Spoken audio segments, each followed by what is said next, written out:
Yang pertama izinkan saya untuk membacakan profil singkat beliau. Beliau adalah praktisi ekonomi dan keuangan syariah dan juga sekaligus filantropi ekonomi Islam. Beliau adalah founder PT Pengelola Aset Islami Indonesia dan saat ini menjabat sebagai Direktur Industri Produk Halal Komite Nasional Ekonomi dan Keuangan Syariah Kenex. Kita sambut Bapak Afdal Aliasar. Pak Afdal, selamat pagi, Assalamualaikum. Bapak, monggo tetap di tempat, nanti saya akan menghampiri untuk berdiskusi. Terima kasih. Pak Afdal bisa dijelaskan kepada kita, seperti apa, bagaimana potensi ekonomi dan keuangan syariah di Indonesia saat ini. Silakan Pak Afdal. Baik, terima kasih. Bismillahirrahmanirrahim. Assalamualaikum warahmatullahi wabarakatuh. Yang saya hormati Bapak Ibu semua, para narasumber, Bapak Ibu, para hadirin, baik yang di dalam ruangan ini maupun offline, online juga. Tadi bicara mengenai potensi ekonomi syariah Indonesia, ada hal yang menarik yang saya amati dari awal tadi kita melihat yang disampaikan oleh Bapak Deddy Mizwar. Bahwa pengembangan ekonomi syariah di Indonesia itu sangat dipicu oleh perdagangan dan ekonomi. Jadi bagaimana tadi pergerakan dari ekonomi syariah Indonesia berkembang bahkan jauh sebelum masa kemerdekaan Indonesia. Nah, kalau kita lihat dengan potensi yang ada seperti itu, apakah kita bisa menjadi negara yang ingin menjadi pusat produsen halal dunia, pemimpin ekonomi syariah dunia global? Kita akan melihat kembali.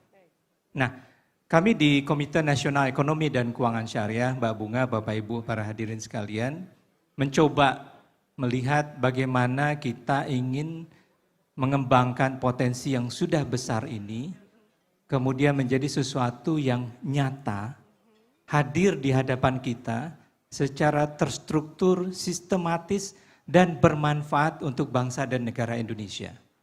Jadi beberapa hal yang mungkin saya ingin tekankan adalah, mari kita lihat sedikit potret dari ekonomi kita khususnya di bidang halal value chain. Indonesia mencatat saat ini kita masih mengimpor cukup banyak. Kalau kita lihat dari impor non-migas Indonesia, itu ada sekitar 18 miliar US dollar. Bentuknya adalah makanan dan minuman. Jadi Bapak Ibu bisa bayangkan 18 miliar US dollar baru makanan minuman saja, belum tadi fashion, belum tadi kosmetik dan farmasi. Betul. Kita impor. Apakah kita tidak bisa bikin sendiri? Apakah kita tidak bisa membangun ini semua menjadi suatu industri halal yang kemudian menjadi suatu tonggak penting di dalam ekonomi nasional? Jadi pertanyaannya adalah bagaimana kita ingin membalikkan apa yang selama ini kita di Indonesia dikenal oleh masyarakat dunia sebagai ranking pertama konsumen produk halal terbesar di dunia, tapi konsumen. Nah, kalau kita lihat angkanya, itu ada 115 miliar US dollar setiap tahun yang kita impor dari luar. Khusus makanan saja ada 18 miliar. Besar sekali. Ini harus kita balik menjadi produsen. Kemampuan kita untuk bisa mengangkat bagaimana industri halal bisa menjadi hal yang produktif di Indonesia, itu yang harus kita lakukan. Jadi saya melihat dan juga kami di teman-teman di KNKS, para stakeholder, industri adalah suatu hal yang penting. Industrialisasi adalah suatu hal yang kita perlu kembangkan. Raw material kita sudah punya, banyak sekali, agriculture, pertanian, perikanan dan budidaya segala macam. Halal assurance sistemnya kita sudah punya. Sejarah tadi memperlihatkan kita dibangun oleh suatu konsep halal yang baik. MUI sudah 30 tahun lebih mengawal halal assurance system ini. Yang masih kurang saat ini adalah industrialisasinya. Jadi potensi ini harus bergerak, kita bangun bersama supaya bisa menjadi suatu produk yang konsisten, berkualitas, kapasitasnya terjamin dengan baik, bisa kita layani kebutuhan dalam dan luar negeri. Insya Allah mudah-mudahan ke depan konsumen halal global akan bisa mendapatkan produk-produk Indonesia hadir di dalam supermarket-supermarket di dunia internasional. Secara global. Secara Kita berikan global. tepuk tangan untuk Pak Afdal, luar biasa sekali. Tentunya potensi ekonomi syariah di Indonesia masih sangat besar Bapak, ruang pertumbuhannya. Kalau kita lihat tren dunia ya Pak, ini di mana ekonomi syariah ini terus meningkat. Bagaimana dengan kondisi di Indonesia ke depannya, apakah juga terus meningkat Pak? Ya, bicara mengenai halal, Indonesia adalah pelopor. Ya. Kita memulai 30 tahun lebih.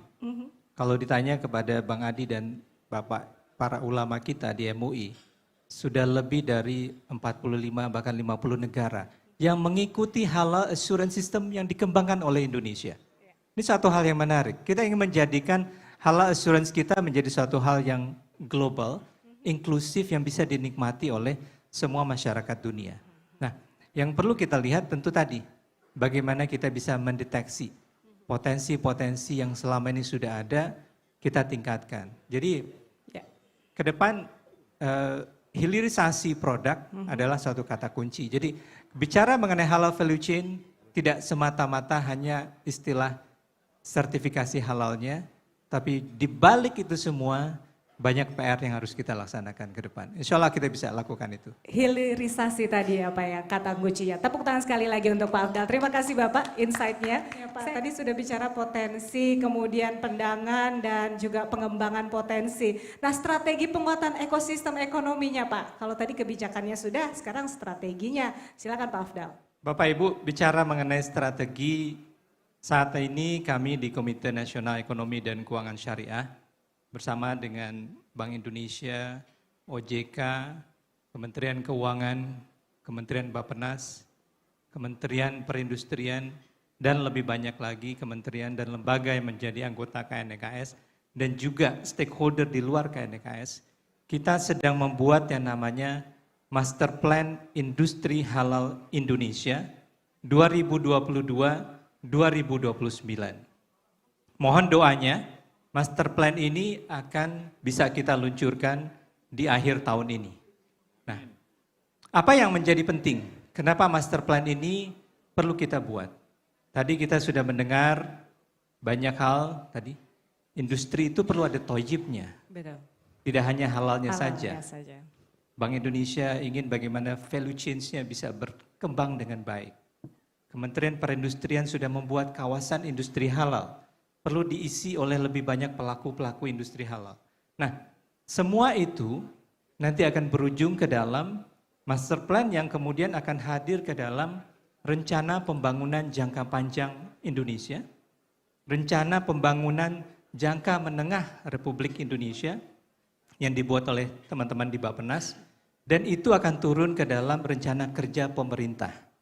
Jadi bicara pengembangan ekonomi syariah dan industri halal, tidak hanya masalah kita berkumpul pada hari ini, meningkatkan literasi, meningkatkan motivasi, Betul. tapi kita ingin ini menjadi suatu program yang nyata, hadir di kementerian dan lembaga dan juga oleh Bapak Ibu semua. Nanti RPJMN akan turun menjadi RKP, pemerintah daerah bisa menggerakkan program-program kerja, termasuk Jawa Tengah nantinya, memperbanyak tadi rumah potong hewan yang bersertifikasi halal salah satunya, dan juga lebih banyak lagi, pariwisata ramah muslim dan segala macam. Nah, ini menjadi suatu tonggak pergerakan. Dengan adanya master plan kita tahu akan menuju kemana, bagaimana proses untuk kemudian bisa menjalankan itu, dan kemudian siapa-siapa saja yang terlibat, dan dukungan apa saja yang dibutuhkan. Jadi mudah-mudahan dengan adanya master plan industri halal Indonesia, 5 tahun ke depan, 2022-2029 harapannya nanti kita sesuaikan. Kenapa sampai 2029? Karena kita sesuaikan dengan RPJMN. Ya. Kita sesuaikan dengan bagaimana pemerintah punya siklus anggaran.